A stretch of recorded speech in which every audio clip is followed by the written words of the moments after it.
তো আমি একটা কথা বলি শোনেন, ইরান খুব ভালো মতোই জানে ইরানের কাছে কি আছে, এটা আমরা হুম, অনুমান করতে পারি। আমার তো হুম, মনে হয় হুম। না এই 15,000 সৈন্য এসে এখানে ফেরত যাবে। যদি হ্যাঁ, হ্যাঁ, হরমুজের হ্যাঁ। ভিতরে আছে একটা ভয়ানক যুদ্ধ হবে। এই যুদ্ধে আমেরিকান সৈন্যরা ফেরত যাওয়ার রাস্তা পাবে না, কারণ আমেরিকান হুম, সৈন্য আমেরিকা ফেরত যেতে অনেক রাস্তা, তাই না? সুতরাং এগুলো আমার মনে হয় ডোনাল্ড ট্রাম্প এগুলো এক ধরনের প্রেশার, টেনজিবল থ্রেট করছে, প্রেশার করছে। ইরানও এটা বুঝে গেছে, ইরানও তো খেলা খেলতে খেলতে এখন খুব ম্যাচিওরড ওয়েতে তাদের গেম প্লে করছে ইরান। এগুলো হুম। বাদ দিয়ে অন্য অন্য অন্য প্রশ্ন করেন, এটা বাদ। মানে আপনার হরমুজ প্রণালী দিয়ে আর কিছুই করতে পারবেন না, শুধু শুধু হরমুজ প্রণালী দিয়ে কিছু করে শুধু হুমকি-ধুমকি ছাড়া আর কিছুই না। শুধু হুমকি ছাড়া। এটা আমরা বুঝতে পারি, আপনিও বুঝতে পারেন। এবং ইরানি তো মার্কিন হামলা করেছে এটা ঠিক কিনা? তুস্কা। ইরানি জাহাজ টুস্কাতে মার্কিন হামলা। পাল্টা জবাবে হুঁশিয়ারি তেহরানের।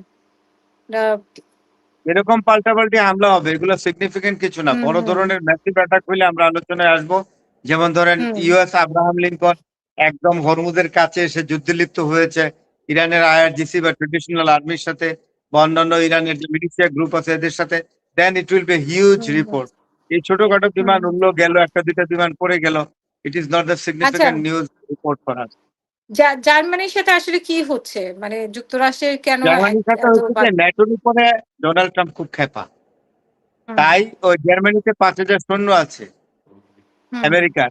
এই সৈন্য ফিরিয়ে নিয়ে আসবে এবং এটা 5 বছরে ফিরিয়ে, 3 বছরের মধ্যে ফিরিয়ে নিয়ে আসবে। কিছু কিছু করে 500 1,000 করে তারা 3 বছরের মধ্যে জার্মানি থেকে সমস্ত সৈন্য নিয়ে আসবে। জার্মানি তখন বলবে, এদের আমাদের ভাষায় মুসলমান হলে বলতো আলহামদুলিল্লাহ, আর তা না হলে এখন হুম, জার্মানি বলবে বলবে যে বেঁচে গেছি বাবা, অনেক বেঁচে গেছি। কারণ হুম, হুম, আমেরিকা আমেরিকার এত আমেরিকার গায়ে এত চুলকানি কেন যে সারা পৃথিবীতে এদের সামরিক বাহিনী মোতায়েন রাখতে হবে, এদের মিলিটারি বেস সারা ওয়ার্ল্ডে থাকতে হবে, সারা বিশ্বে 800 মিলিটারি বেস আছে বিভিন্ন দেশে। এটি কোন কথা? এই বেস গুলো দিয়ে প্রত্যেকটা দেশকে নিয়ন্ত্রণে রাখার চেষ্টা করে আমেরিকা। এটা তো এক ধরনের হুম, মারাত্মক গুন্ডামি। খবরদারি করা, একদম বিশ্রীভাবে খবরদারি করা। আপনি কি মনে করেন যে যেই দেশে আমেরিকার ঘাঁটি আছে, সৈন্য ঘাঁটি, এইসব দেশগুলো মনের দিক থেকে এই আমেরিকান সৈন্যকে গ্রহণ করেছে? নিশ্চয়ই না, আমেরিকার ভয়ে তারা এগুলোকে সহ্য করে যাচ্ছে। তো সুতরাং ভালো, জার্মানি থেকে হুম, 5,000 হুম, সৈন্য hmm, it will be better for Germany. German will be, hmm, Germany safe হবে। জার্মানির টাকা দিতে হয়, এদেরকে ভরণ পোষণে খাবার দাবারের টাকা দিতে হয়, ভূমি দখল করে রাখছে না? It is one kind hmm, of territorial occupation because of the establishment of the US military base in different parts of the world. হুম, হুম। আর এই যে আমাদেরকে একজন আসসালামু আলাইকুম, নোয়াখালী লক্ষ্মীপুর থেকে বলছি। আমি থাকি আরব আমিরাতে। আ গতকাল মেরি লিস্ট থেকে আমেরিকা অনেকগুলো রিপেয়ারিং বিমান উড়িয়েছিল। যুদ্ধ আবারও শুরু হচ্ছে কিনা? এগুলা আপনাকে এয়ার মহড়া দিচ্ছে, জেট ফাইটার মহড়া দিচ্ছে, এটা বিমানের হুম, এক্সারসাইজ করতেছে।